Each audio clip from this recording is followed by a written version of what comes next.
betiga rarenguge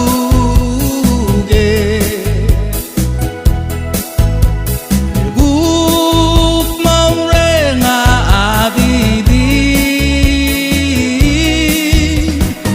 on ngaradi mo elde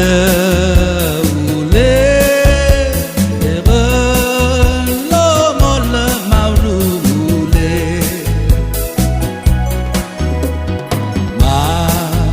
laol bukti mga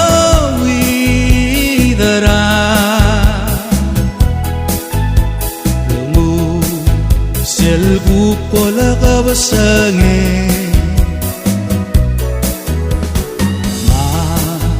mga merarang ukara kaura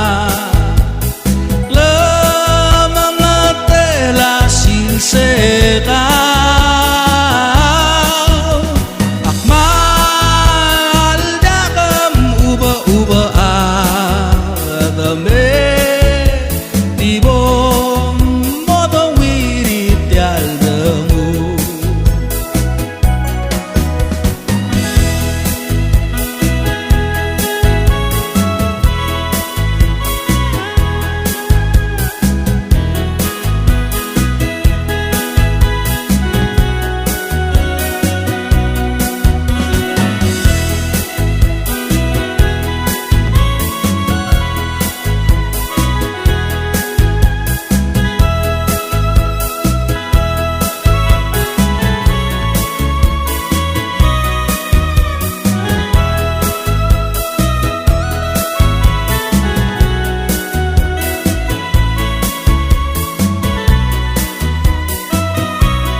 suka kendiage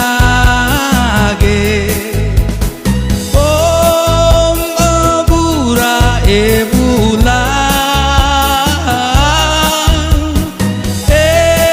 endangula adalore ngaraga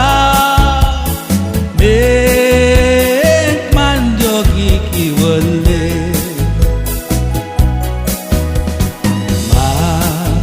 laol bukti mga widara Lemu selbuk pola kabasange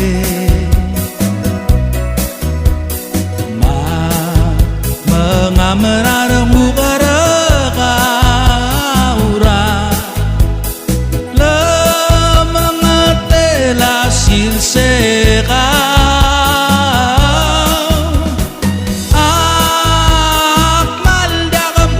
uba